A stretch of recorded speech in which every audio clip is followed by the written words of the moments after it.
City Board of Education regular meeting. Mr. Hoskins, can you call the roll, please? Mr. Neal? Here. Mrs. Barcheck? Here. Mr. Singer? Here. Mr. Hennings? Here. Mr. Ober? Here. Pledge of Allegiance, flag bearer there. I pledge allegiance to the flag of the United States of America and to the republic for which it stands, one nation, under God, indivisible, with liberty and justice for all. Next is student achievement. We're going to hand it off to Dr. Blackfall. Yep, thank you, Mr. Neal. Board of Education, this evening we highlight our pre-K-7 building, and I'm going to invite Mrs. Seco, and looks like Mrs. Smith is also with her, so we're going to tag team this presentation.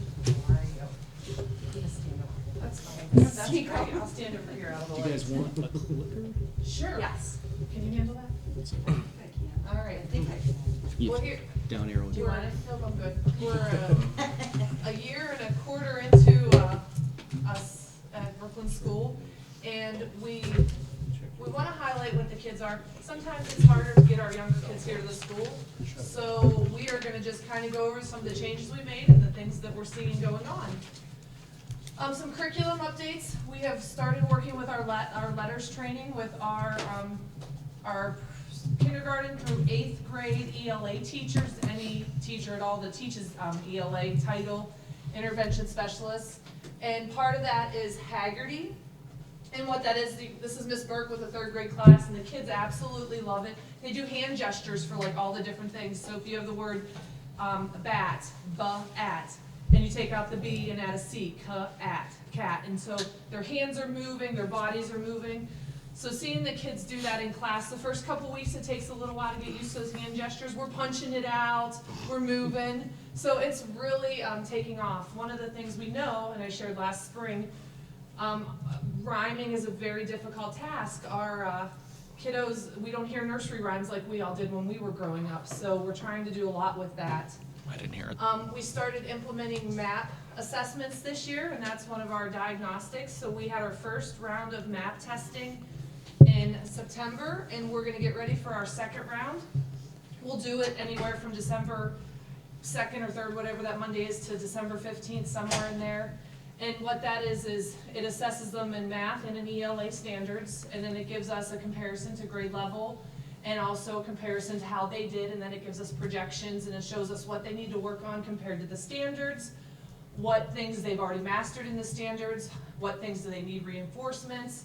But it's also for our students that have any 3rd grade reading guarantee concerns. That will be our alternate assessment in December for that as well. And then we started enrichment and intervention this year, and that's where our title teachers, our ELL teacher, our intervention specialists all go to different classrooms for 30 minutes, and they use that map data to create groups, and they focus on what those areas of needs are within those groups. So it might be how to make inferences, or answering who, what, where, when, why questions. I know I spent a lot of time in kindergarten, and they were doing different foundation lessons based off of that map data. Lunch and recess. So this year we went to 1 grade level at lunch at a time and 1 grade level at recess at a time. That has helped drastically. So we have our monitors, instead of supervising 180 kids, they're supervising 90 kids. We have fewer kids going to the clinic injured, which when you have 180 kids on a blacktop playground area versus 90, you're going to be running into each other and falling down. So that has been really beneficial, but our monitors are also able to build relationships with the kids.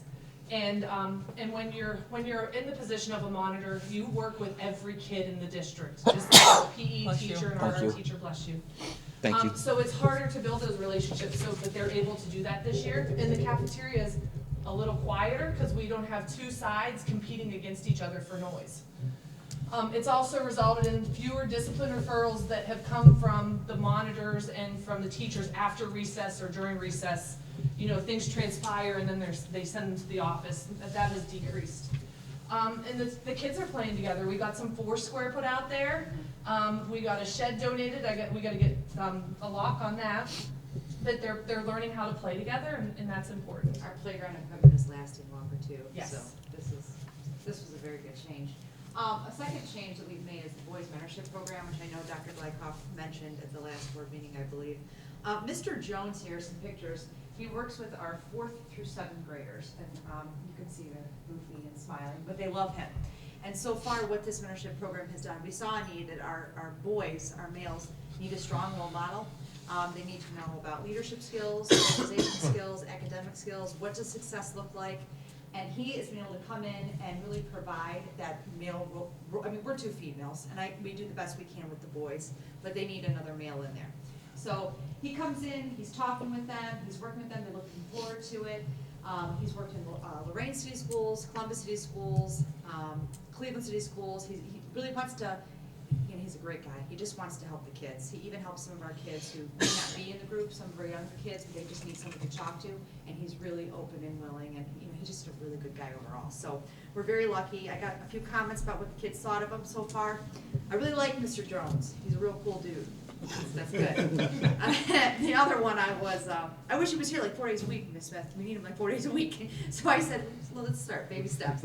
So this has been a great asset to our school so far, and I look to see more growth. So we had math technology night. That was on November 12th. We doubled in numbers, which is really nice to see. So parents got to come out with teachers and staff members. The PTA put a lot into this for our snacks and a lot of our materials. So we thank them, profusely. They were able to create their own inventions. They played math games. They participated in many experiments. It was a lot of fun. It also, what's so nice about this is it promotes math fluency, which is a big, our standards are huge with math and ELA, something we really need to hone in on.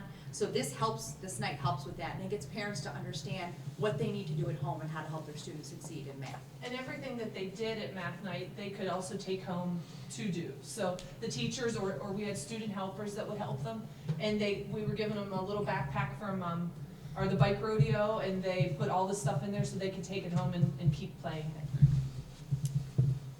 So upcoming events, holiday is upon us already, I can't believe it. So we have our holiday shop, which is always an exciting time for the kids, PK through 7th. So those are the dates up there for PK and 1st, 2nd and 4th, and 5th and 7th. They're eagerly awaiting that. Kristen and I are going to be doing a staff breakfast for the staff this year instead of last year. We did a lunch. We did a lunch, and she made us cook everything homemade. I'm a big caterer. We fought on that one, but she won.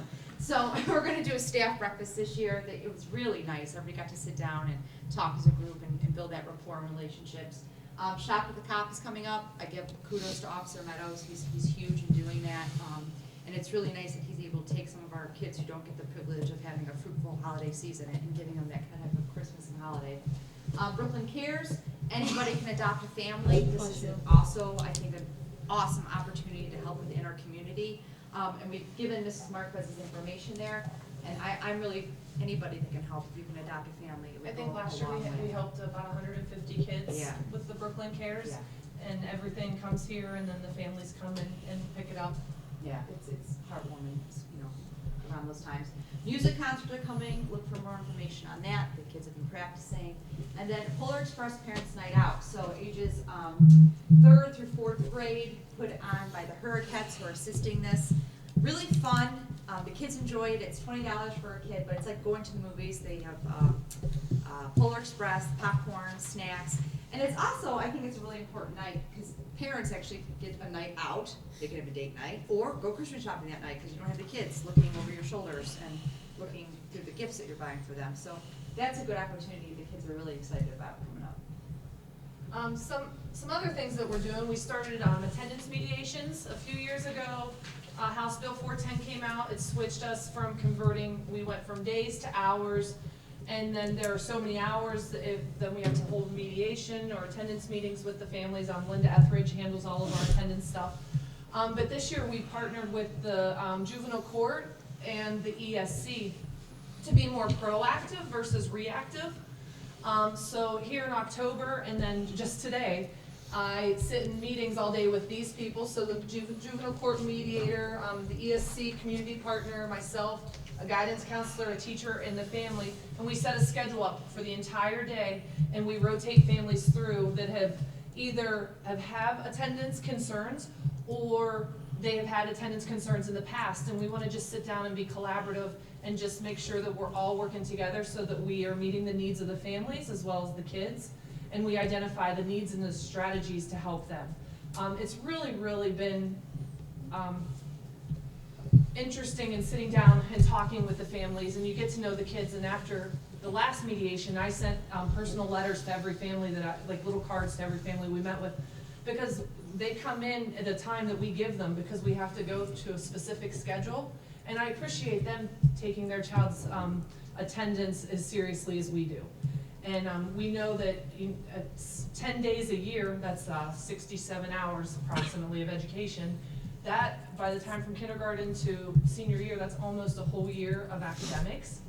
And we have kids that are missing a lot of school, and we can't afford that. And I've gotten a lot of positive feedback from parents on this. I just got a little letter today that said, thank you for all the resources you've been able to provide, and here's why he's absent. So it is enlightening, and it gets us to understand the needs of our community and what we need to do as a school to help them, so. And then the last thing is our counselor's corner. You know, Ms. Smith does our K through 3. She does pre-K through 3. Ms. Bird, yeah, the other Miss Smith. We got lots of Miss Smiths. And then Ms. Bird does 4 through 7. Mrs. Smith has been doing a tremendous amount of conference and check-ins. She does her guidance lessons, and then she connects everything to our Rise Up. And Ms. Burr is continuing with her Girls Rocks group, which they started that last year. And she's been working this year. She does her class lessons as well, but she started this year doing groups. On Tuesdays, she does a boys group, and they talk about what is being a good sport, developing positive social skills, and they go through, you know, if you lose, how do you respond? Life doesn't always work out your way, things like that. And it's been really beneficial because she has some kids, males, that are really stepping up to that leadership role in there. Questions? For lunch, what time is your first and what time is your last lunch Oh, I period? don't know. It ends at 1:55. Yep. So it starts at 11:20, 11:10, 11:10 to 1:55. 1. It ends at 1:55, or Yep. what class is eating that late? That's 4th grade. That's our older grades, yeah, 4th grade, 4th and 5th grade. And they get snacks throughout the day, like at school. I've gone in all the classes. None of the teachers have had a problem with them eating in the classrooms, which has been, teachers have brought snacks in for their students, which has been really nice. So we haven't had any problems so far coming into that. And one of the changes we made this year is 6th and 7th grade are down in our cafeteria. That has really helped with our 6th and 7th grade kiddos, and they have commented on really liking that. Our 6th grade, we let them go outside still. They get a little recess. Our 7th grade, it's hit or miss. Sometimes they go outside, sometimes they don't. It's just They're all older, depends. so they get to choose, you know, a group Yeah. might wanna go outside, a group might wanna stay inside and talk, so they get more choice. Just kind of curious, at what grade level do the students start learning about proper use of social media? Oh, we talk about it all the time. I think I talked about it in 3 of my mediation meetings today. I don't think Ms. Smith goes in and talks so much about social media with our K through 2. It may come up in our 3rd grade. I can't confirm that for sure. I know Ms. Burr does talk about it some. And I do know in our mentorship group, he is going to be, that's one of the points he's gonna be talking about, and that starts with the 4th graders. So, yeah, so, I mean, the earlier the better, and that's why we brought him in, the earlier the intervention. He primarily works with secondary students, but if you can get them when they're younger, you know, you're gonna have fewer problems. And I try to share stuff in my newsletter to gear it towards the parents. I think part of social media is educating our parents. We don't know what all those apps can do. Anybody else? Thank you. Thank you. Thanks. Thank you very Yeah. much. Good job. Thanks. Yeah, I don't know how I summarize that, because there was a lot there, from improving math instruction, family engagement, safe environments, student mentorship, improving attendance. I mean, you obviously saw a lot of things there, so. You know, you both touched on a couple of big points. Obviously, you know, social media, we find that we have to address that earlier and earlier. And because we're finding that more and more students are bringing phones to school at a younger age. And so to say that it's one particular time, it's now becoming earlier. I know that, you know that Officer Meadows has done some some work now with 5th grade. I know that's a topic that he works with them and talks with them about. And then certainly, you know, Mrs. Barczyk, you brought up, you know, the lunch and recess times. And, you know, the byproduct of having those smaller groups is your lunch and recess times get stretched out.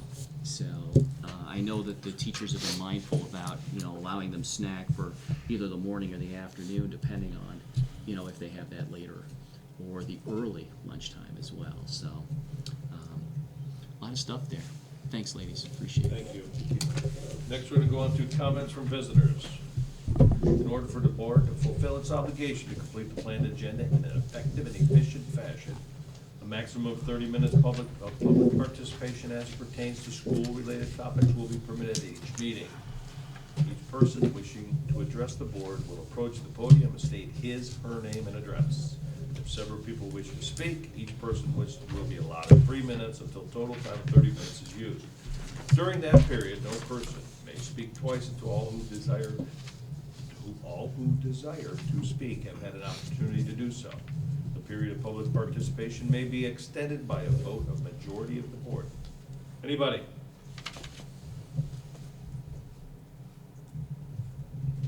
Anybody? Go ahead. Well, good evening, everyone. My name is Mike Chang. I live at 8705 Morton Avenue in Brooklyn. It's a great city. The last couple of meetings, I apologize for missing, but I chose not to be here, so it doesn't look like I was campaigning at the podium. But now that the election's over, I want to extend an olive branch to everyone, win, lose, or draw. I'm here for the benefit of the students. While all this has been going on, I'm still diligently pursuing a better education specifically for my kids, but it also benefits the other children in their classes. From prior meetings, there were questions of my credibility. So today I'm bringing the actual document that the state of Ohio has related to English language arts grades 9 and 10. And it states, and I will, after I read this is their page number 5. It states, using the model curriculum, what it is and what it is not. What it is a detailed description of the knowledge and skills and the learning standards at each grade level and topic. Best practice examples of instructional strategies and resources to serve as a catalyst to ignite thinking about innovative teaching practices. A support for instructional planning using the learning standards as a foundation. What this model curriculum is not is a lesson plan, an exhaustive list of classroom activities per standard, instructional units, a resource meant to replace your district's decisions and direction. So it is a guide, but it's not the end-all of everything. The reason why I bring this up, I've already had to file multiple complaints with the 10th grade teaching staff. 2 areas, English language 2 and U.S. history. Now, I've already taken that through the assistant principal, and now I have to bring it to the superintendent who I talked to and the assistant superintendent and the school board. We all love to have political debates and talk about world history and talk about what's going on in the news. But the way I read this model curriculum for especially English language 2, there is no political discussion in the 85 pages of this standard. This standard is for the teacher to use as a reference material. There's probably 30 different highlighted areas for that teacher to go to. And how exhaustive I've been, I've actually talked to the teacher personally, both of them individually, gotten nowhere. Still didn't stop talking. And I can give you an example. Most of it relates to alternative lifestyle and about their dislike of our current political system. But the last I checked, we live in a constitutional republic. They have the right to their opinion, but not in the classroom with my 10th grader. And that's where I draw the line. They come home and I continually have to deprogram them. And I didn't want to throw my son under the bus, but he's in 10th grade. I had to disenroll him from a public speaking class because the teacher would not stop talking about what's going on in politics in the United States of America. And I gave him alternative choices to talk about. I don't know anything because I'm just a dad, and I don't have a PhD in education, is kind of what I was handed the door. So I waited for him to do his thing. I went to the chain of command while all this was going on during the election, and now I'm here with the superintendent and the school board.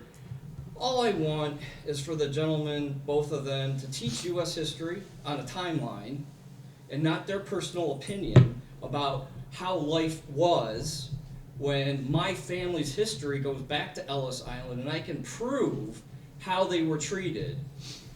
Yes, Hold ma'am. on. Yes, sir. I'm sorry. Anybody else need to speak? Anybody else? I'll be quick. I'm sorry. That's all right. No, we're just making we're sure. fine. We're just No, making we're sure. good. Go ahead. But Go thanks ahead. for the interruption. Gets me back on a train of thought. There you Appreciate go. it. But anyway, so the other example is, it's subtle, and my son feels intimidated and then coerced unintentionally by the teacher. He doesn't give his opinion. Well, when I look through this model curriculum, it's supposed to develop critical thinking skills so that my student and my other students can ask questions that are intelligent, not be told what to think about a topic. And I brought it to the attention of everyone first. I'm not throwing anyone under the bus, but the teachers are not stopping. And the one teacher in U.S. history, and I will state it for the record, I've already talked with the principal about it, said if 100 Trump supporters moved into the city of Brooklyn, there would be violence. Now, come on, people. Whether you like the guy or you don't like the guy, it could be, you could change that name to a race, a religion, a color of a skin. And that would be considered inflammatory speech. And that would be an immediate, in my opinion, dismiss.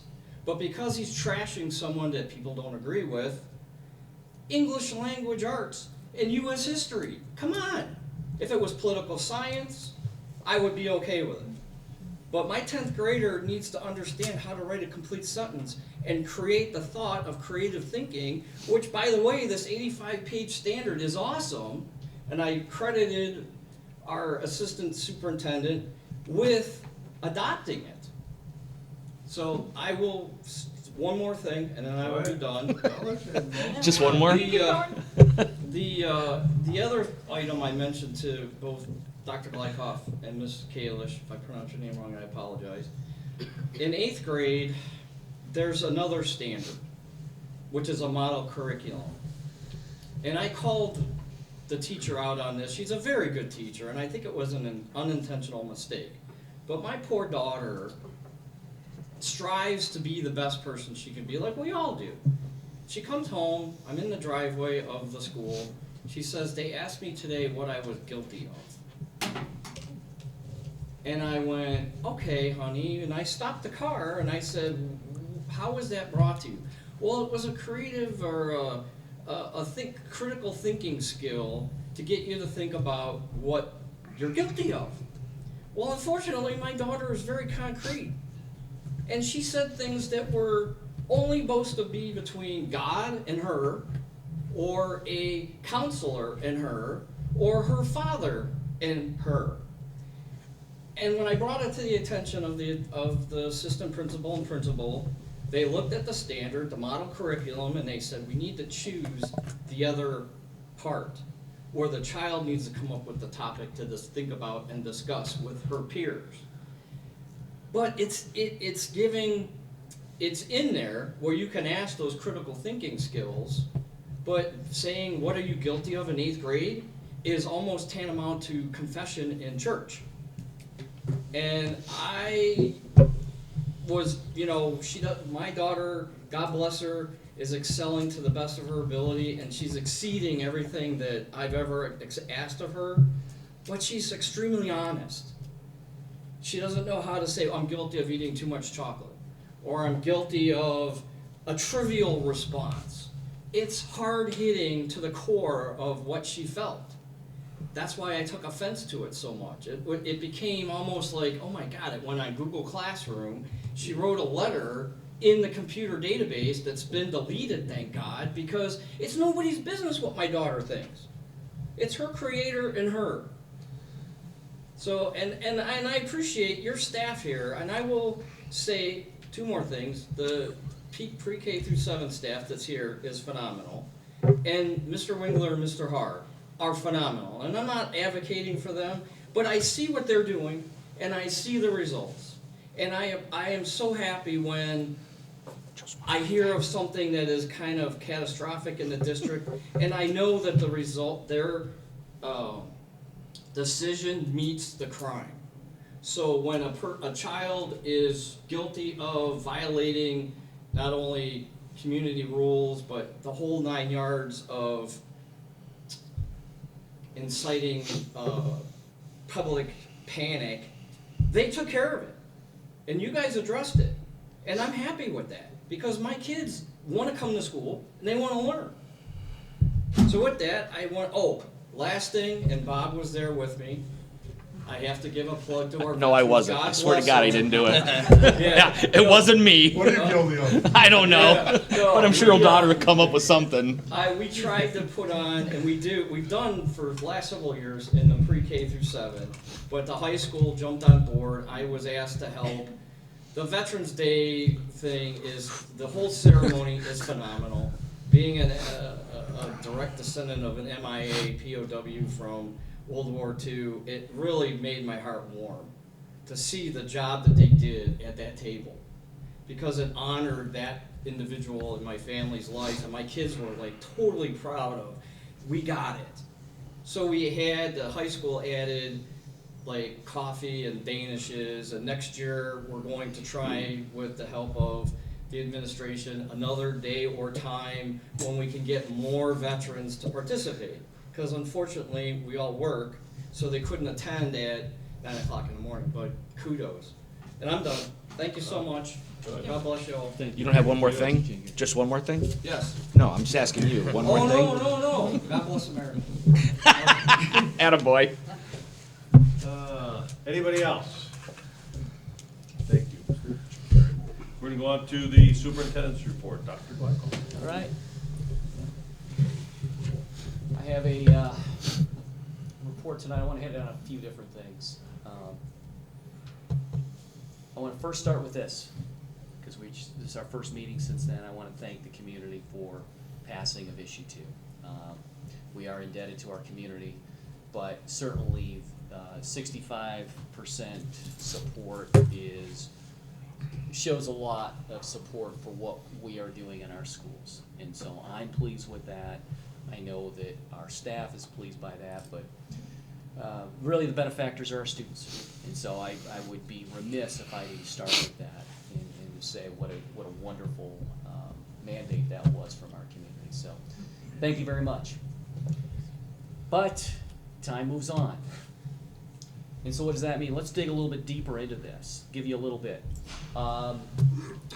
This is specifically on issue 2. We had 39% of the electorate vote on the election. 27 voted by mail. You'll see that was 62-38 there. In terms of people who came up that day, obviously we had 68 to 32%. I left with you this evening the precincts there, just to give you a sense. It was pretty close across all precincts. I mean, anywhere in the 60s. But in particular, we had a couple of precincts that almost showed 70% support for the schools. So what we're really going to try to now dig in a little bit deeper now with our campaign is, with the SOS, I'll be curious to find out, where did we particularly hit streets and so forth, and probably does that have a correlation to it. So nonetheless, I think this is really fantastic. And so again, thank you to our community for this. But as I said, time goes on. And I think it's important for us to understand is tonight, we have 4 term limited levies on in the school district. 4. That means 4 of them actually have years attached to them. And so I want to kind of just talk a little bit about this. We have 2 different types of levies that are out there. We've got an operating levy, and I've just abbreviated that for tonight, and we've got 3 emergency levies. So I put a little span of 10 years here because I think it's significant to kind of share with you a little bit of how they fall into this. So 2020, being right where we're at right now, we had 2 expire as we spoke about. I put a line through the 5-year operating levy. That's what we just renewed in November. That was a 5-year operating levy. Now, as you can see here on my little legend at the bottom, that's levies based on millage. It's a specific year, 5 years. So you'll notice 2025, it's going to come up again. 2030, it's going to come up again. That's locked in. We can't do anything about that. We have 3 other emergency levies with varied time elements on it. We start all the way over there. You're going to see a 10-year emergency levy that expires in 2029. If you recall, that was the levy that we just passed in May of 19. 10-year emergency levy, new money. So that was passed here. It renews back up there in 2020. Let's go back even one more year. 2018, we had a renewal of an emergency levy. It was a 5-year emergency levy. It was renewed here in 18. It comes back up in 2023. So that is sitting there for us. Also, that expires this year in 2020 is a 6-year emergency levy. That was where kind of the log jam was. We spoke about it here as a Board of Education. We've talked about it with our voters. It's not what we would like, but unfortunately it's what we were dealt and how we want to now deal with it. A lot of folks have come to us and said, why didn't you combine the 2? You can't combine an operating and emergency. They're 2 separate entities, and so they had to be dealt with on separate separate issues. So as we move forward here, we now have to figure out how we're going to do something about this, because it expires here in 2020, and really we've got limited chances for it. Big election year, we got a presidential election, but that also means that our primary is coming up earlier here, actually on March 17th. So you're going to see a resolution in front of us tonight about this particular emergency levy. So as we look at it though, we know that an emergency levy can be anywhere between 5 and 10 years, that variance. And so we've already got some yellow out there of times where we have levies that we're going to have to renew. So this is why it's strategic for us to say, where do we want to put this so that we can try to get out of this levy fatigue that we're having right now in terms of levies. So you're going to notice our recommendation tonight is such. Making this 6-year emergency levy into a 7-year emergency levy. It kind of fills that gap right now that we see in 2027. It begins to stagger this so that we're not just continuously going up. At least we have, about 24 months of at least giving our community some breath with that. So I wanted to take some time there to kind of look at that and share that. The good thing is, if this renewal passes in March, we don't have a renewal coming up until 2023. We can truly give our voters, our community, a little bit of a respite of coming out to the ballot. So you're going to notice that that's a recommendation you're going to see from us tonight. We talked a little bit with the Board Finance Committee on that, and so I know that Mr. Hoskin will probably address it a little bit too. So that was my second item. Third item is this. This is one that we as a collective group, as a Board of Education, also our community, need to keep on our radar screen. You've heard me speak about Ed Choice. Ed Choice, I put the definition right from ODE here. Really, it's a program that has begun a few years back, providing students from underperforming public schools the opportunity to attend participating private schools. Already, we got a little bit of an issue here, the public and private thing. And as I shared with you, this has been kind of a lightning rod of sorts. But let me tell you how this has kind of grown to be a monster of its own. But I want to first talk about the fact, our vision statement speaks about we want to be the school of choice. We want people to choose Brooklyn, and we want them to choose to move into Brooklyn. We want them to choose to come to Brooklyn because we've got great amenities. We are close to the city of Cleveland and all the amenities that come with that. We've got great access to highways. We've got great housing stock. Those are the reasons we want them to come here, to enjoy what is great about Brooklyn. But Ed Choice now has kind of thrown a whole new wrinkle into it. So there's good news and there's bad news. The good news first. Brooklyn City Schools, Brooklyn School, Brooklyn High School are not on the list of schools that have to allow students or could allow them to go to private schools using our dollars. That's the good news. The bad news is, I gotta tell you, I don't know how much longer we're gonna be able to keep this at bay. Why do I say that? Ed Choice is growing. It's growing immensely. Back just 2 years ago, there were 30 schools. It represented 5% of the school districts in the state. Only 7 districts within the county. A year back, this kind of current school year, there's 138 schools. 23% of the school districts in the state now impacted by it. County, a little bit more.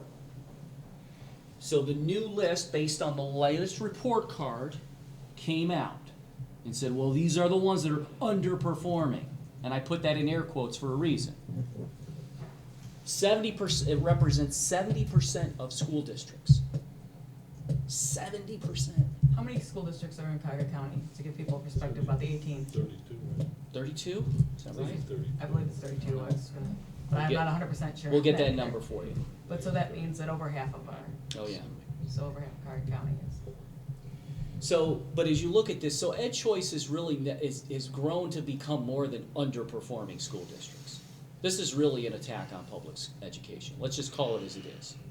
And that's why we need to really put ourselves and marshal ourselves against this. Now, but this is what's interesting, folks. What are the new statewide additions here in 2021? We got a few around the area. Lakewood, Berea, Kirtland, we just spoke about that. Oh, wait a second. Brecksville, Upper Arlington, New Albany, Solon. Wait. There must be a mistake here, right? No, there is no mistake. Yes, Solon, who is supposed to be the top, all kudos to them, the top school district in the state, has an elementary school that all of a sudden now is designated as an Ed Choice school. It's not hitting the underperforming schools. This is more than that. This is an attack on public ed. And why do we need to marshal our support? Because we need to fight this and realize that we're all advocating for that. Even today, Ms. Kalish went to a legislative committee meeting down in Columbus, and this was one of the huge topics that has been here. We talked about it even down in Columbus at OSBA. It came up multiple times. Mm-hmm. This is something that is grown to be a monster. Now, why am I here talking about it? Why the implications to this? Because of the following.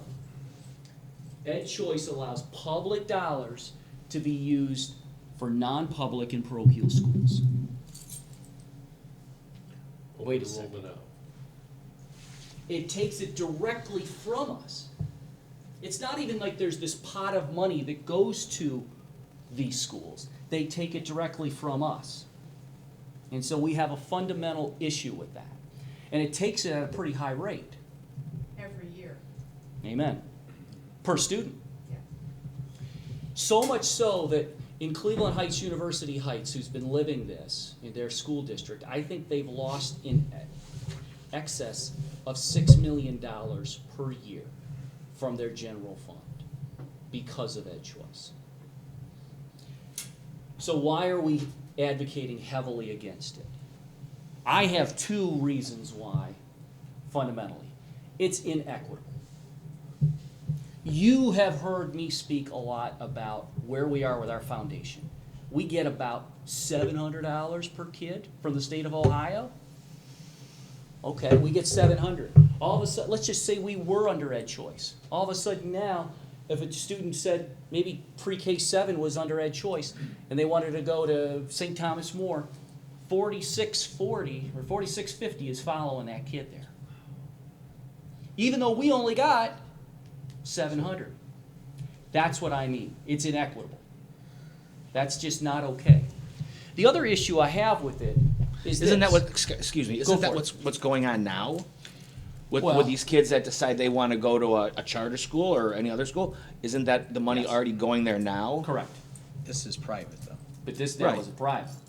This is saying they could take that money to a private school instead of just going to And a pay charter their or an tu- help online pay or their tuition there. homeschooling. They can go anywhere they want. Well, and I would say this, Mr. Hennings, I also have an issue here because of the lack of accountability as well. So let's just say that little Johnny goes over, he's in pre-K 7 school, and he says, you know what, I'm going to take Ed Choice, I'm going to go to St. Thomas More. And again, no offense to St. Thomas More. I'm sure they do wonderful things. But, nonetheless, what happens if Johnny doesn't perform over there? Is Johnny going to improve over there? What accountability is to that?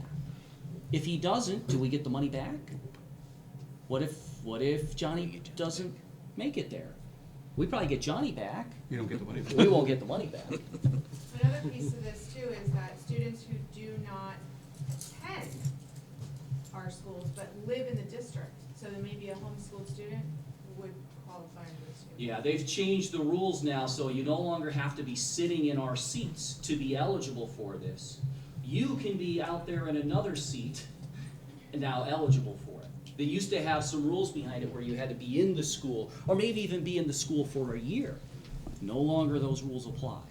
So that's why I'm trying to say this is something that we are advocating heavily against. Choice is going to be around. I'm going to tell you that. We're not going to fight choice, but we're going to fight directly on the dollars and where this stuff's coming. political? I think you're just seeing it. I think you're seeing it. I mean, Comes out of the state board of education, come out of the state legislator, where's it, or just? well, the legislators where we're going to have to fight it. It is Really. a common thing. I know. Choice is a big deal. I've heard of parents that are like, I believe Parma was this, they were having a big discussion about where they were actually picking where to live because they wanted to make sure they were by the school where they get the Ed Choice, just so their kids won't go to the Parma schools. They'll get the Ed Choice dollars so they can go to the private school. And they actually I've planned heard it that. all. I've Yeah, heard that, no, Mrs. they- Barczyk. Yeah. You're exactly right. There is like strategic planning, and you'll rent a place just so you can get closer to that, so you get the. But Mr. Neal, this did come out of the legislative biennium, so this was a legislative, not a Department of Education. 2 bienniums ago. So I figured. So it is a legislative piece. So I have the good news, but I have the bad news. But I'm just telling you, we are going to really fight that. And I think what's going to take effort is going to really be grassroots with it. We're going to have to fight it with our communities and show that, hey, we want to keep our public schools in the public motion and you know, where the dollars are going. So now, kid goes to whoever takes 46,000 with him, now he's a special needs kid. That's even a bigger problem down the road, so where they're gonna take that, and you're gonna have to pay for that over there too, correct? I don't know, but I'm just saying, throwing it out there, they're just gonna say, you know what? Well, they're already getting Because you auxiliary. can't, if you're not supplying, let's say we're down the street, we're not supplying it, Well, we're already providing auxiliary right. funds for a lot of But those. what if there's some more, Yeah.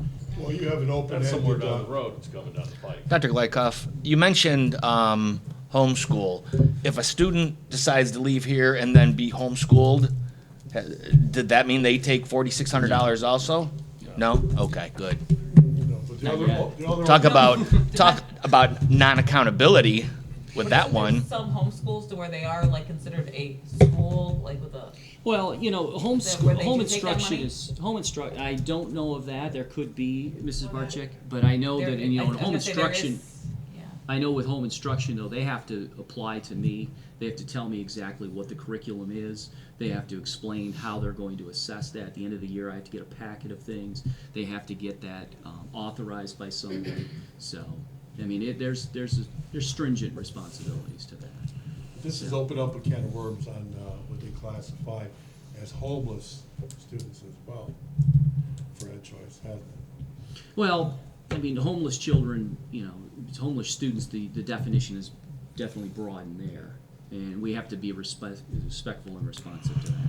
But I bring this to you tonight as something that you need to be aware of, we need to be mindful of, and know that we as your representatives for the district are going to be, advocating hard and fighting for us. So, Anything else? concludes my report tonight. Appreciate that. I'm gonna go on to the Feel good treasurer's report. report. Treasurer's report. Wow, Mr. Hoskins. how do I follow that? No slideshow. Come on. I've got better news than he did.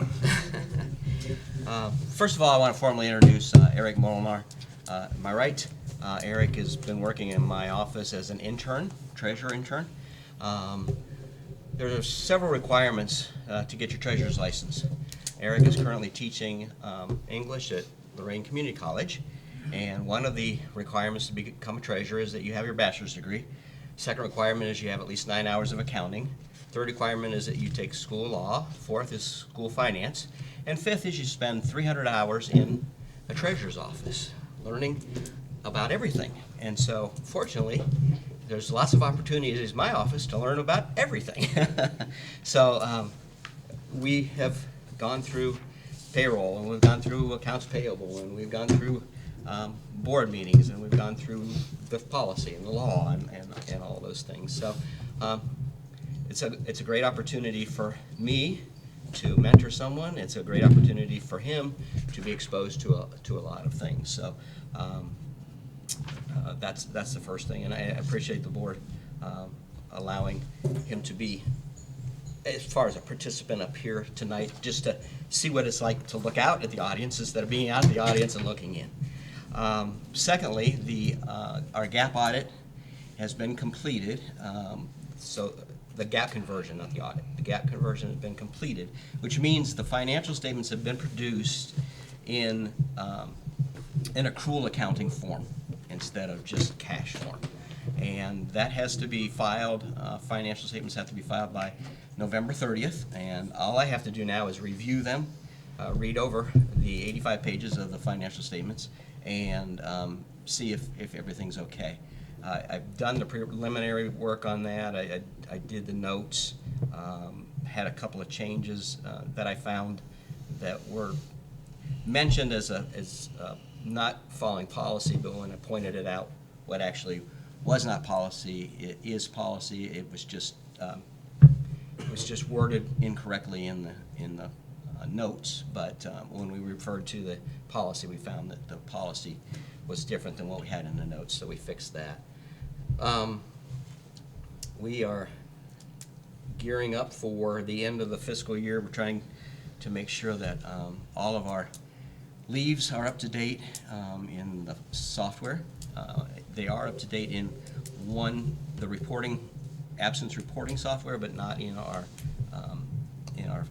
fiscal software that produces the paychecks. And we are working on getting the first half of the year's total pay and taxes updated. We have the report from paychecks, and we're working with Connect to make sure all that is pulled in correctly for each employee, and then we're balancing that out. So working with Connect to do that. It's been a struggle, but we've persevered and been able to get everything done.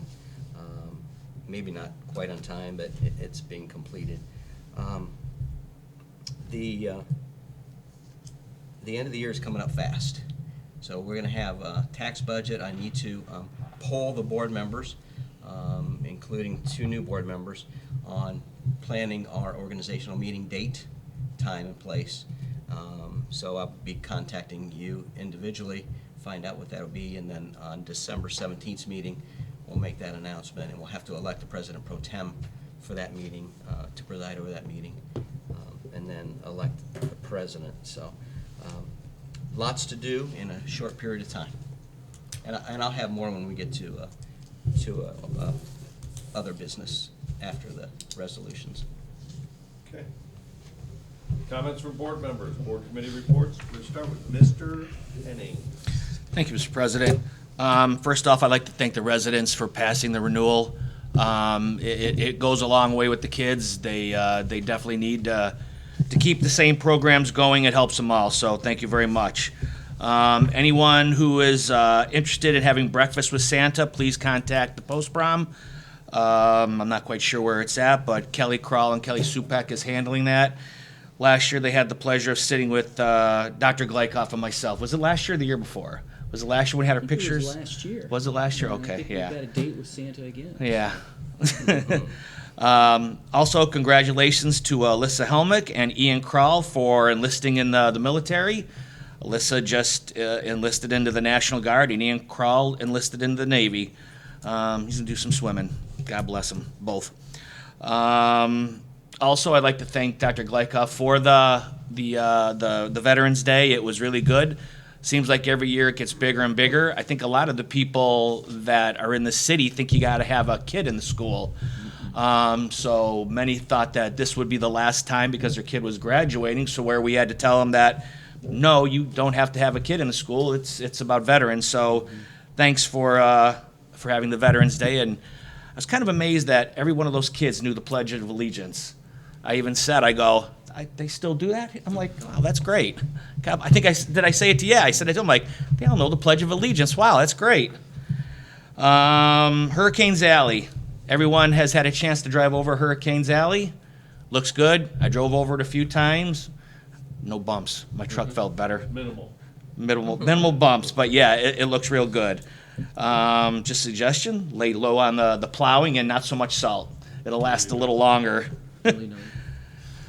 Also, if anyone is interested in being involved in the athletic boosters, the music boosters, or post-prom committee, they always need extra people. They can always use the help. Kelly Supek or Kelly Kroll would be the person to call. Also, the PTA is always looking for new people. They need a lot of people to always help. There's so many things that the PTA does for the kids. So on that one, you could probably call the school and they would put you in the right direction. Mike Chang, I want to agree with you 100% on what you said about teaching the curriculum. I agree. The teachers in the state and most of the states, they're here to teach a curriculum. They're not here to teach their personal thoughts on the current political situation in our country. I don't like that. They have our kids and they come home and they have their own comments and it's like, wait a minute, no, that's not exactly how that went. So they need to teach the curriculum and what the school has adopted. For those who are interested in the outcome of that Richmond Heights game, it was not a pretty sight on either side. I think Richmond Heights pretty much lost a lot of respect from the whole CVC, not to mention the referees. I talked to the AD and also with Dr. Glykoff, and those referees won't be reffing in our stadium or I think any of the CVC stadiums, period. They let the game get away from them, and they did nothing to get the game back in check. So it wasn't very good. I do want to thank our police department for handling the situation and our principals and athletic director for handling the situation in the best possible way they can. They did the best thing they could, and I have no complaints on how it was handled, so thank you very much. I think that's about all I have to say, and that's it for me. Gotcha. Good job, Bob. On to Mrs. Barczyk. Oh, wait, one last thing. Go ahead. Dr. Glykoff, one question. What season is this? Hurricane season. There you go. Thank you. All right, now we'll go Softball. to Mrs. Barczyk. Thank you, Mr. President. I would like to thank all of the residents who came out and voted for the levy. That is the most important thing.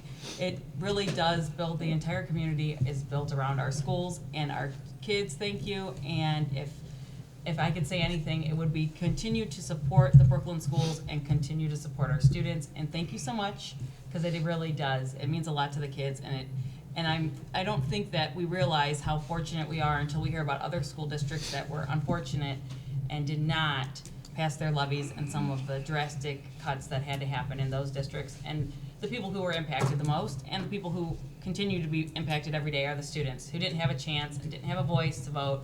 And so Fortunately enough for our kids, our community supports them. Thank you so much. Thank you for voting for our levy. I would like to congratulate everyone on who won the election. Congratulations, and for just keep the betterment of Brooklyn always in the forefront, and especially Brooklyn, I will always say, keep what's best for the kids as what's most important and should be kept in what is the priority. I would also like to congratulate everybody and like wish good luck to our winter sports. I can't believe our fall sports are over. Congratulations to all of our students. I know Jaden Walls received a statewide recommendation. She was selected as volleyball player of the, Yeah, for the varsity player of the year. varsity Yeah, volleyball yeah. player of the year for the state of Ohio, which is a huge deal. I know she's committed. Congratulations to her. She's committed to Bowling Green. So congratulations to Jaden. Also, the play was announced, which is an exciting time. Newsies. I cannot wait to see that. That's going to be awesome. My friends and everybody, we're all very excited about that. Mr. Chingari, I agree with you 100%. I don't care what your political beliefs are. You are hired to teach our children.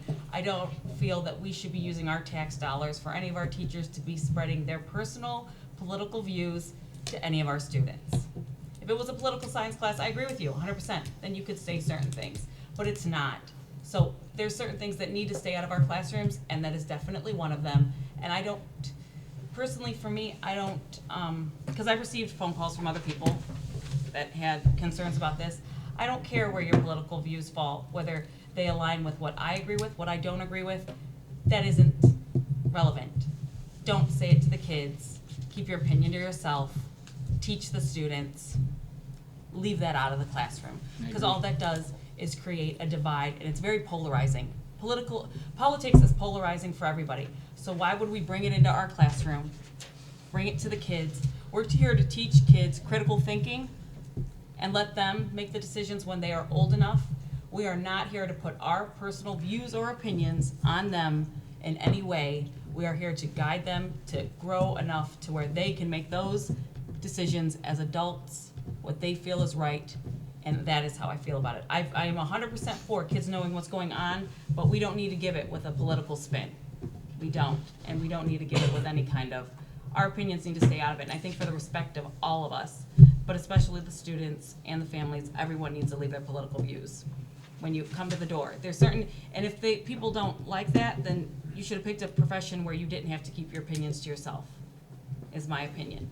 That is my opinion, that if you don't like it, you shouldn't. You should have picked something else. Maybe you should have been a political commentary. You could have done that for a living. Fox News? Fox News, CNN, and NBC, let's save them all so don't want to offend anybody. So that's my stand on that. So I agree with you 100%.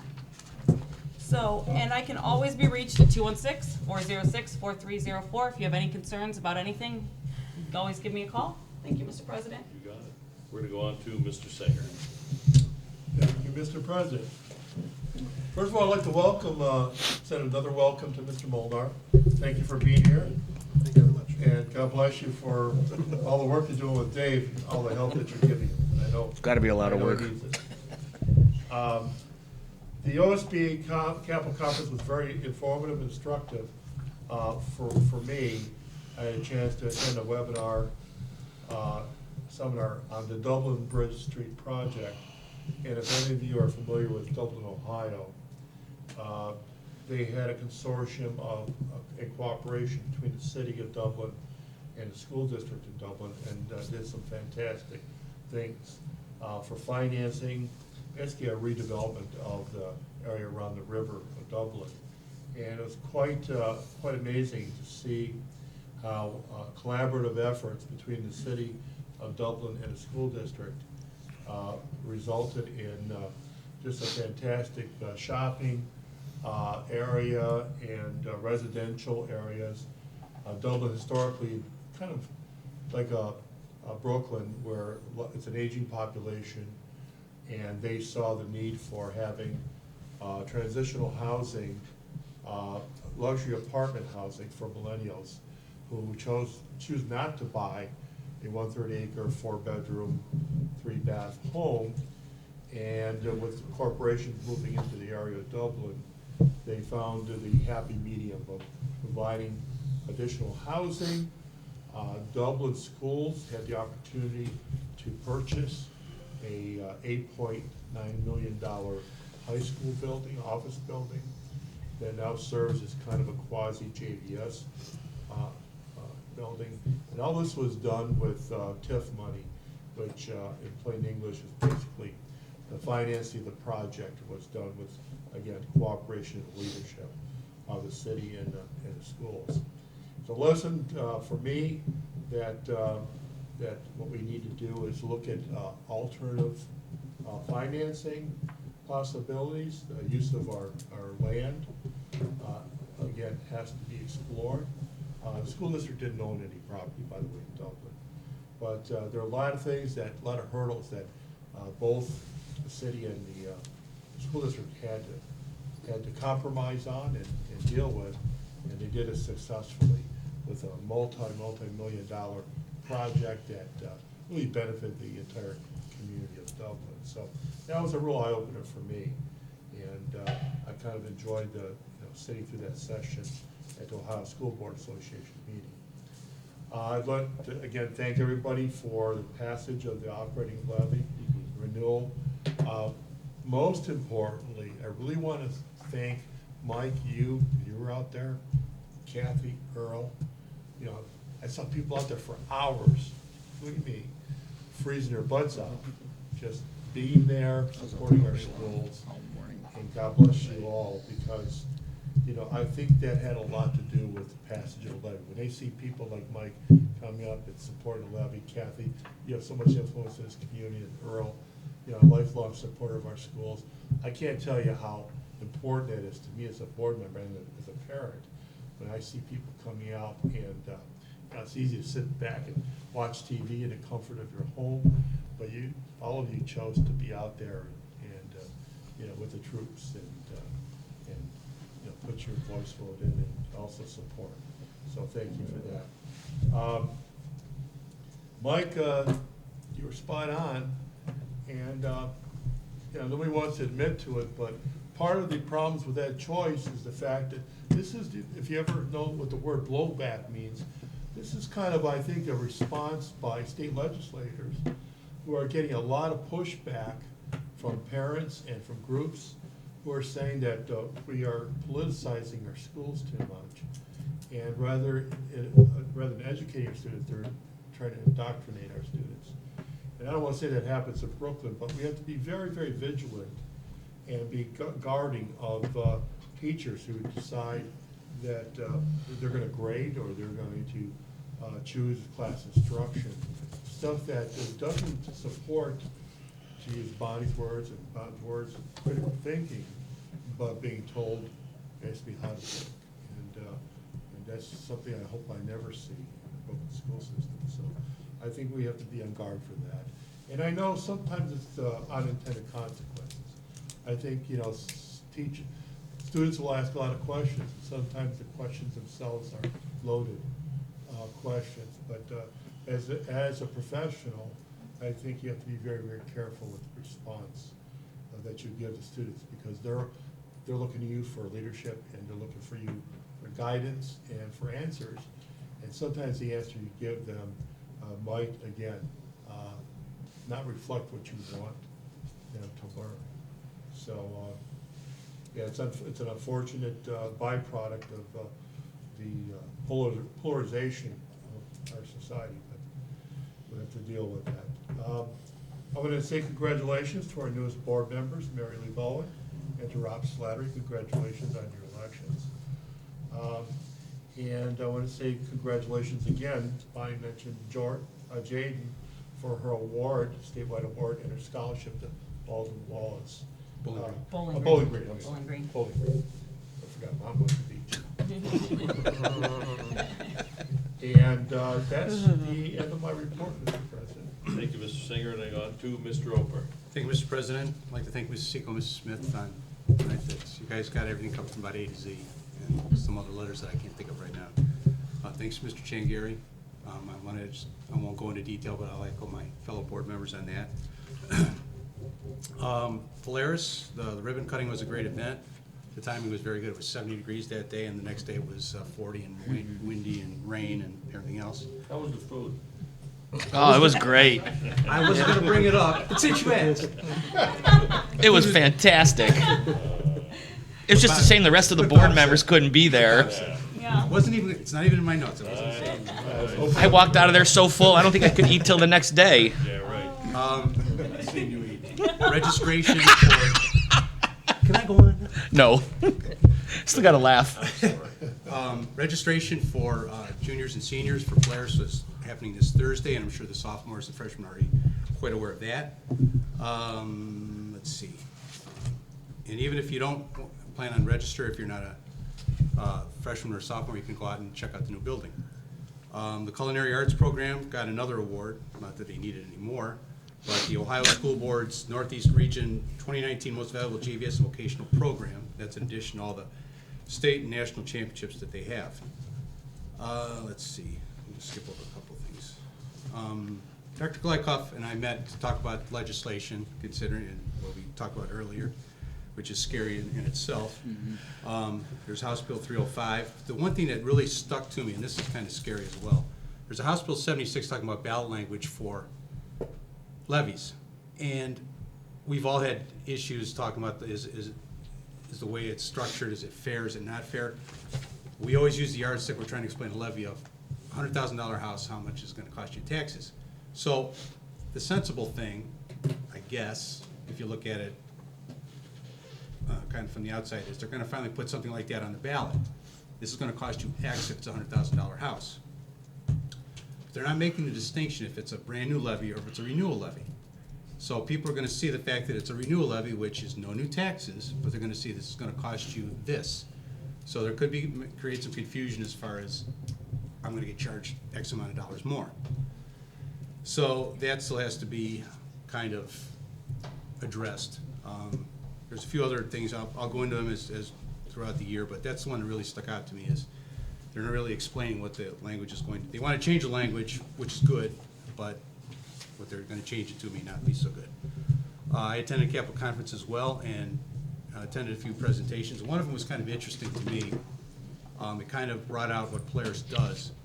The Greene County Career Center just decided in the last couple of years to start working hand in hand with some of the industries around the Dayton area, which there has been an Air Force base around there for quite a while, if I remember. And Right, the Pat. fact that they just jumped onto that now, and Polaris has been doing this for ever, kind of didn't make sense to me. I'd like to also personally congratulate the 311 honor roll and 188 merit roll recipients for the fall work. Their hard work is not going rewarded. And lastly, because everybody else mentioned it first, but most importantly, I'd like to thank the voters for renewing issue 2 earlier in the month. And as Brooklyn residents, it's good to know that we're all in this together, and as we've always been saying, strong schools equals a strong community. And that's my report. Thank you. Again, I would just like to repeat, thank you for the passing of the renewal, the volunteers that all helped, everybody who went door to door, who made phone calls, who stood in the cold, did it all. So we do appreciate it. It really is greatly appreciated. Mr. Chingari, one thing I want to tell you, I want to thank you for is going through the proper channels. All right? I do appreciate that. All right? We're going to go on to approval of minutes. The minutes readers today is Mr. Bob Hennings. Be resolved that the minutes of the October 23rd, 2000 Board of Education meeting be adopted, and all action taken by the Board of Education at said meeting is hereby reaffirmed and approved. Motion, please. So moved. Second. Second. Questions, comments? Mr. Hoskins, can you call the roll, please? Mrs. Barcheck? Yes. Mr. Singer? Yes. Mr. Hennings? Yes. Mr. Ober? Yes. Mr. Neal? Yes. Be resolved that the Brooklyn City School District Board of Education hereby approves the attached parent guide for early entrance to kindergarten or first grade. Motion, please. So moved. Second. Second. Questions, comments? Dr. Glykoff? Yeah, I shared this with you in my board backup last week. Pretty standard. You need this policy and procedure for students or families who want their student to enter kindergarten early. I don't know if you have any questions I could have, Mrs. Kalish. Can you give like a summary of it for the viewers? Sure. A quick, brief. So the document is, every district in the state of Ohio has guidelines that are board adopted, and there's policy already in place that, the Board of Education in Brooklyn City has already approved. This document provides parents with, the guidance for what's the process. If I have a kindergartner that I believe, should enter kindergarten before, the birth date requirements by the state, this document would guide them through that process, what's required, what things they should consider. And then, the request for assessment, that the district would then have to provide in order to qualify a student. Anybody else? Mr. Hoskins, could you call the roll, please? Mrs. Barcheck? Yes. Mr. Singer? Yes. Mr. Hennings? Yes. Mr. Oper? Yes. Mr. Neal? Yes. By the way, thank you, Ms. Kalish. Be resolved that the Brooklyn City School District Board of Education hereby approves the attached gifted identification and service plan. Motion, please. So moved. Second. Second. Questions, comments? Again, a necessary plan. It's very similar, how you're going to identify students with, excessive or cognitive high abilities or achievement. So if you want some clarification, I can have Mrs. Kalish. Yeah. You want to give the, We good? So annually, again, Board of Education's approved policy, which is in board policy. This document is for the parents and also for our staff members to be able to follow the process. It should be reviewed annually because items change from the Ohio Department of Education, the types of assessments we're permitted to use. So I reviewed the policy and updated it accordingly with our current policies and our current assessments that we're using to identify students who are superior cog and subject area, specific academic area ability. Again, parents can look at this and understand what's required, what things go into looking at gifted identification, and then the different designations for a written education plan or a written acceleration plan, whichever comes is appropriate for the student. Is there a team that usually decides if there, is there a team that usually Yes, decides? Yes, and that's It's also on there. identified in the document. That team consists of myself, building principal or assistant principal, teachers, counselors, school psych are all part of that team that would look at data and scores to determine acceleration, either grade level or subject area. Gotcha. Any major changes in, Only to the assessments, because there were some that were removed from the Ohio Department of Education. And the reasons that they were removed is the Department of Education required vendors to submit the requirements for their assessments and how they're determined, and not every vendor did that. So if they didn't meet the requirements from the Ohio Department of Education, they were removed from the list. And so also because we changed our universal screener, remember we were using STAR assessment from Renaissance, and we changed to MAP from NWEA, that had to be documented in here because that is part of that process. So that was updated as well. so our vendor is the ESC, is that what they consider a vendor? or- No, a vendor is, for example, we use the NWA MAP assessment for screening our students, so that's a vendor. Woodcock Johnson is a vendor for a superior cognitive assessment, so there's a multitude, and they are identified in here according to what we currently are using. And it'll be reviewed again next year, so you'll see this document again next year about this time. Anybody else? Mr. Hoskins, could you call the roll? Mrs. Barcheck? Yes. Mr. Singer? Yes. Mr. Hennings? Yes. Mr. Oper? Yes. Mr. Neal? Yes. Be resolved that the Brooklyn City School District Board of Education hereby authorize the superintendent to enter into an agreement with Cuyahoga Community College to qualify students for College Credit Plus during the 2019-2020 school year per the attachment. Motion, please. So moved. Second. Second. Questions, comments? yes, we have to have this agreement in place. We have several students who attend Tri-C and get College Credit Plus. And so, it might be interesting, the community may not know this, but we actually have to pay for that. And so we have to pay the per credit hour. This actually agreement shows that that is actually decreased from $100 to $80 per credit hour. So, Dr. Glykoff, do we have a similar agreement with LCC? We are working on that as we speak, so. That's Eric's job. Right, Eric? That's why we brought him on as an intern, so he could just double. We didn't forget to double. Anybody else? Mr. Hoskins, can you call the roll, please? Ms. Barcheck? Yes. Mr. Singer? Yes. Mr. Hennings? Yes. Mr. Oper? Yes. Mr. Neal? Yes. Be resolved that the Brooklyn City School District Board of Education hereby authorizes the superintendent to enter into an agreement with Men of Courage, a youth mentoring group for the 2000. Did you do that one? Isn't that the first You one I missed did? one. No, you missed Oh, it. I'm sorry, I screwed up, my bad. Thanks, Bonnie, for pointing that out. You're welcome. My bad. Be resolved that the Brooklyn City School District Board of Education hereby authorize the superintendent to enter into an agreement with Loving Hands Yoga and Reiki.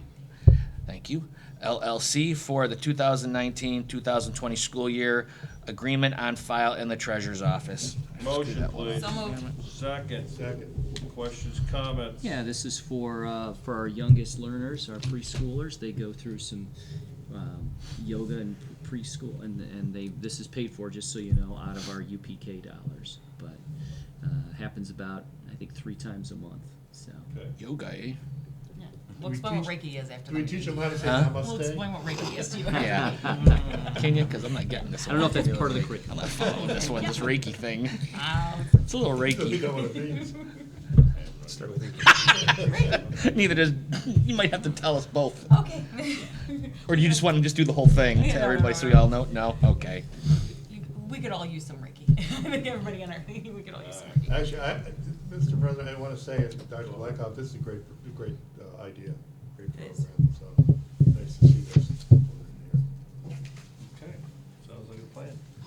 Mr. Hoskins, can you call the roll, please? Mrs. Barcheck? Yes. Mr. Singer? Yes. Mr. Hennings? Yeah. Mr. Oper? Yes. Mr. Neal? Yes. Be resolved, the Brooklyn City School District Board of Education hereby authorize the superintendent to enter into an agreement with Men of Courage, a youth mentoring group, for the 2019-2020 school year. Agreement on file in the treasurer's office. Motion, please. So moved. Second. Second. Questions, comments? yeah, you've heard Mrs. Smith mention it this afternoon. I've mentioned it in my reports. This was an idea of the 2 principals really to kind of identify, working with some male mentorship with our intermediate age students. And Anthony Jones, as well as Men of Courage, came very well recommended. And so we're excited about this addition. Anybody else? Mr. Hoskins, can you call the roll, please? Mrs. Barcheck? Yes. Mr. Singer? Yes. Mr. Hennings? Yes. Mr. Oper? Yes. Mr. Neal? Yes. Be resolved that the Brooklyn City School District Board of Education hereby commends the following students per their attachments. Honor Got roll. that one right, didn't I? Honor roll. Honor roll, mayor roll. Jim, numbers again? 311, 188. Outstanding. That's great. Can I have a motion, please? So moved. Second. Second. Questions, comments? Congrats. Good job. Congratulations. Mr. Hoskins, can you call the roll, please? Mrs. Barcheck? Yes. Mr. Singer? Yes. Mr. Hennings? Yes. Mr. Oper? Yes. Mr. Neal? Yes. Be resolved that the Brooklyn City School District Board of Education hereby approves Missy DePietro to provide home instruction to a BCSD student effective October 29, 2019, not to exceed 5 hours per week at an hourly rate of $24.78 per the BEA contract. Motion, please. So moved. Second. Second. Questions, comments? Yeah, home instruction for a student who right now is unable to get to school, so. Anybody else? Mr. Hoskins, can you call the roll, please? Mrs. Barcheck? Yes. Mr. Singer? Yes. Mr. Hennings? Yes. Mr. Oper? Yes. Mr. Neal? Yes. Be resolved that the Brooklyn City School District Board of Education hereby approves the resignation of Evelina. Evelina Glazar, custodial cleaner, effective October 21st, 2019. Motion, please. So moved. Second. Second. Questions, comments? Yeah, Evelina was with us for quite a few years, and so it's disappointing, but she had to resign for personal reasons, so. Thank you. Mr. Hoskins, can you call the roll, please? Mrs. Barcheck? Yes. Mr. Singer? Yes. Mr. Hennings? Yes. Mr. Oper? Yes. Mr. Neal? Yes. Be resolved that the Brooklyn City School District Board of Education hereby approves the employment of Barbara Flanagan as a temporary sub-cleaner, Appendix B, Step 6, for 3 hours per day, effective October 28th, 2019 through December 20th, 2019. Motion, please. So moved. Second. Second. Questions, comments?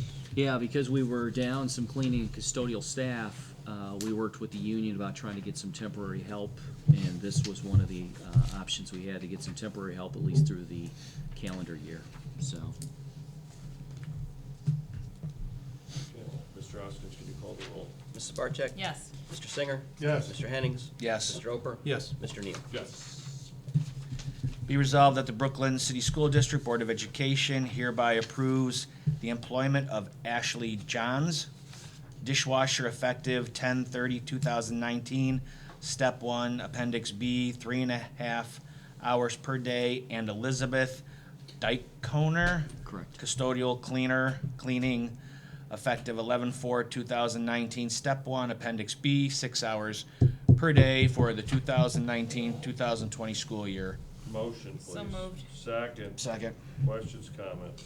Yeah, pretty standard hires during mid-year. Ms. Johns is coming on. You know, we had obviously a new head cook and new assistant cook, so this is kind of the domino effect of this hire here. And then Ms. Dykoner, Bless you. Bless you. obviously we've needed some custodial and cleaning support, so we're fortunate to land her. Mr. Oskins, can you call the roll, please? Mrs. Barcheck? Yes. Mr. Singer? Yes. Mr. Hennings? Yes. Mr. Oper? Yes. Mr. Neal? Yes. Be resolved that the Brooklyn City School District Board of Education hereby approves the employment of the following substitute personnel for the 2019-2020 school year. Ashley Johns, custodial cleaning, classroom assistant, library media assistant, playground monitor.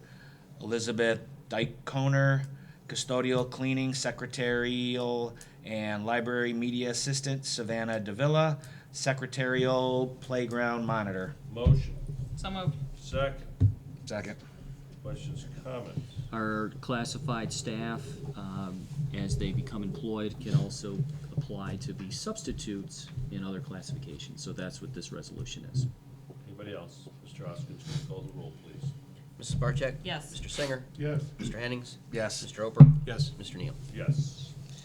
Be resolved that the Brooklyn City School District Board of Education hereby approves the following persons for the 2019-2020 supplemental coaching assignment, with the provision that such individuals comply with all Ohio High School Athletic Association rules and regulations and State Department of Education regulations pertaining to proper certification and/or first aid training, and fulfills the requirements of the job description attached to their supplemental contracts.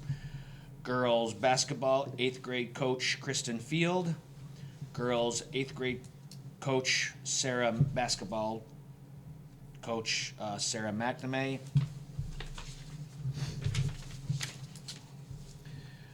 Girls basketball 8th grade coach Vernon Cutright. Girls basketball 7th grade coach Kristen Field. Girls basketball 7th grade coach Sarah McNamee. And girls basketball 7th grade coach Vernon Cutright. Motion, please. So moved. Second. Second. Questions, comments? So you'll notice that we're looking at our girls' basketball coaches in our middle school. 3 coaches, they wanted to do something unique. Mr. Verba, Athletic Director Verba, talked with these coaches, and they're fine with the breakup. They wanted to kind of work with the girls together, 7th and 8th grade, and so that's how they wanted to split that up, the supplementals. So you'll see kind of a unique breakup there. Anybody else? Mr. Hoskins, could you call the roll, please? Mrs. Barcheck? Yes. Mr. Singer? Yes. Mr. Hennings? Yes. Mr. Oper? Yes. Mr. Neal? Yes. Be resolved that the Brooklyn City School District Board of Education, in accordance with ORC 3313.26, gratefully accepts the generous donation of $1,000 from the Brooklyn High School class of '69 under the condition that the board shall have full control over these funds. Motion, Thank you very please. much. So moved. Second. Second. Bob with a second. Questions, comments? Thank Yeah, last month, I should roll back. In late September, class of 1969 came. They had their reunion, and during that time, they had a tour of the school on the Saturday. They really enjoyed that. They appreciated it. And then I got a nice note about a week or so later. It's saying thank you for that. They had a great reunion, and with it was that check for $1,000, saying, hey, thanks. We had some extra dollars.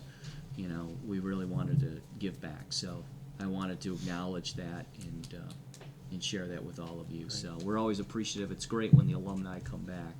And this class Especially when was, they donate $1,000. so, yeah, very nice. Thank you very much. Thank you. Thank you. Mr. Hoskins, can you call the roll? Mrs. Barcheck? Yes. Mr. Singer? Yes. Mr. Hennings? Yes. Mr. Oper? Yes. Mr. Neal? Yes. Have fun, You Bob. just have to read the first paragraph, Bob. Okay. And just say. You're gonna hear a long time if I had to read this whole thing. I agree. Be resolved that the Brooklyn City School District Board of Education approve a resolution requesting the county fiscal officer to pay to the district certain money in the county treasurer to the account of the district, As noted. as noted. Motion, please. So, That's a rough one. Second. yeah. Second. Did you say yes? Yes, yeah. As noted. Questions, comments, Mr. Hoskins? This is a resolution that's required for us to get our tax advances. The auditor sends out the tax bills, taxpayers pay their bills, and as they acquire the funds, then on a designated schedule, which is usually 3 times, they will give us advances twice and then a settlement on the 3rd time for the taxes that have been collected. And this just authorizes them to do that for us. Okay. Anybody else? Shut up. Mr. Hoskins, can you call the roll? Mrs. Barcheck? Yes. Mr. Singer? Yes. Mr. Hennings? Yes. Mr. Oper? Yes. Mr. Neal? Yes. All right, guys, you better pinch yourselves. This is gonna be a long one. Paragraph is top. Yeah. That's all highlighted. I may need your glasses. No, I'm good. Oh, just take the wheel. I may never hear that again. Jeez, oh man. Resolved that the Brooklyn City School District Board of Education hereby approves a resolution determining to submit to the electors of the Brooklyn City School District the question of the renewal of an existing tax levy pursuant to sections 5705.194 to 5705.197 of the revised code. As noted. Oh, thank God. As noted. Motion, please. So moved. Second. Second. Questions, comments, anybody? The resolution does go on to say that the last time it was approved was in May 2014? 6th of 2014. It's for a fixed sum of $2.175 million, and it was originally approved for 6 years, and it will expire at the end of calendar year 2020. So that's, the first step is the resolution of necessity to renew, and then we'll have some further discussion in a few minutes about the next steps. This is a renewal, correct? It is a renewal, that is Say that correct. nice and loud. Of a- Renewal. All right. Anybody else? This is a fixed amount as well each year. Correct. Yes, it's emergency, it's determined an emergency levy, fixed at 2.175 million. Anybody else? Mr. Hoskins, can you call the roll, please? Mrs. Barcheck? Yes. Mr. Singer? Yes. Mr. Hennings? Yes. Mr. Oper? Yes. Mr. Neal? Yes. I think you're done, Bob. Oh, thank God. Do you have any God bless. correspondence related to action information? I don't have any. Any other business? Mr. Hoskins, you said something. Yes, I think at this point in time, the board needs to have another meeting sometime between now and its next meeting to take the next step in the renewal process for this levy. It takes the board vote for the resolution to proceed to the ballot.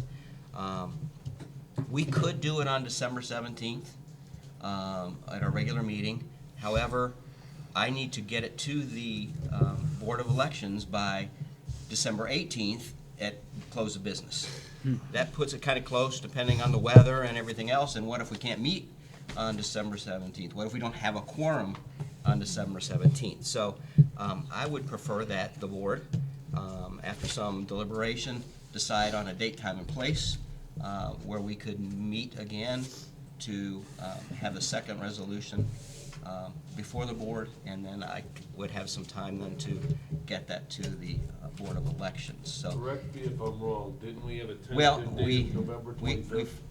we need to make that announcement in public when we would like to meet again, so that I can post it or announce the meeting to the press and to the public. If the president, Mr. Neal, as president, if you want to recommend a date, time, and place for such a meeting. I believe we might have spoke about this somehow, some way. Yeah. And I believe November 25th was the date. Monday.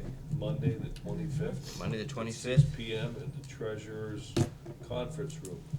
Okay, so Monday, So that'll be the second date. November 25th, 6 p.m. Treasurer's Conference Room. Okay. My next step in this process is tomorrow morning I send this resolution to the auditor's office with my signature and all the pertinent data, who made the motion, who made the second, and what the vote outcome was. Then the auditor's office then will send back to me what the millage will be equivalent to a $2.175 million levy, renewal levy. Then I will send this to the attorney, send that acknowledgement and or that millage to the attorney, who will then assign the date, time, and place that we've decided here, and the millage amount. Okay. So we will have a resolution for that next meeting. Also at that next meeting then, we as a board, you as a board, need to approve the 5-year forecast by November 30th, and we have not done that yet. So that will be another thing that will be before you, is to consider approval of the 5-year forecast. You'll have that done by the 25th? I will have that done by the 25th. Thank you. And there may be some other items, but when I send out the announcement, I also send to the board what other additional items. Being a special meeting, we can only Do what's on the meeting go agenda. what was announced. We can only have action or business on what was announced. We can't just pile stuff in there and say, oh, well, we're meeting, we can do this. Can't do that. So we have to know exactly what it is.